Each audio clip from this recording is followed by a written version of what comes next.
Hello అందరికీ నమస్తే, welcome to RLR TV.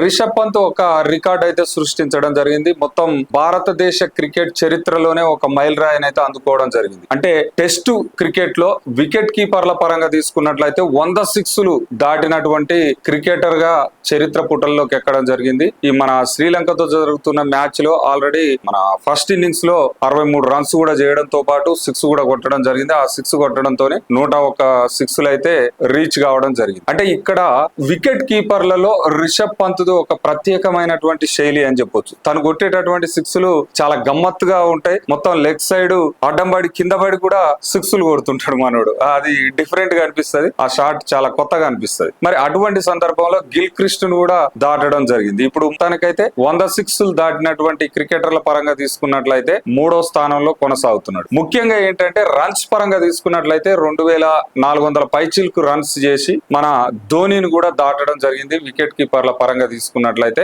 Number 1 position లో మన రిషబ్ పంత్ అయితే కొనసాగుతున్నాడు. ఇది ఒక గొప్ప విషయం అని చెప్పొచ్చు.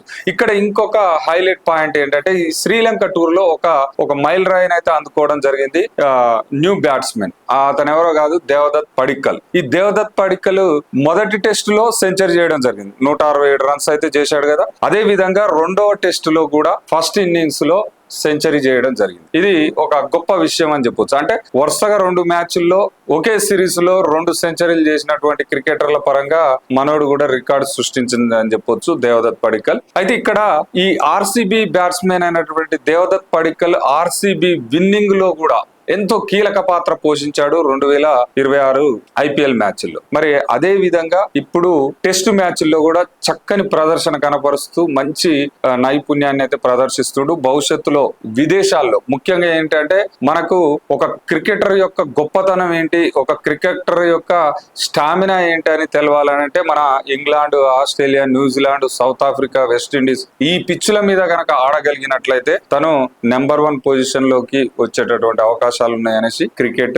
అనలిస్టులు అయితే పేర్కోవడం జరుగుతుంది. ఏదేమైనప్పటికీ దేవదత్ పడిక్కల్ అయితే చాలా పరిణితితోని మ్యాచ్లు అయితే ఆడడం జరుగుతుంది. మంచి చక్కని ప్రదర్శన కనబరుస్తున్నాడు. మరి దేవదత్ పడిక్కల్ ప్రదర్శన పైన, మన రిషబ్ పంత్ ప్రదర్శన పైన మీ యొక్క అభిప్రాయం కామెంట్ బాక్స్ లో పొందుపరచండి. చూస్తూనే ఉండండి ఆర్ఎల్ఆర్ టీవీ. సబ్స్క్రైబ్ చేసుకొని షేర్ చేసి కామెంట్ పెట్టండి. Thank you so much.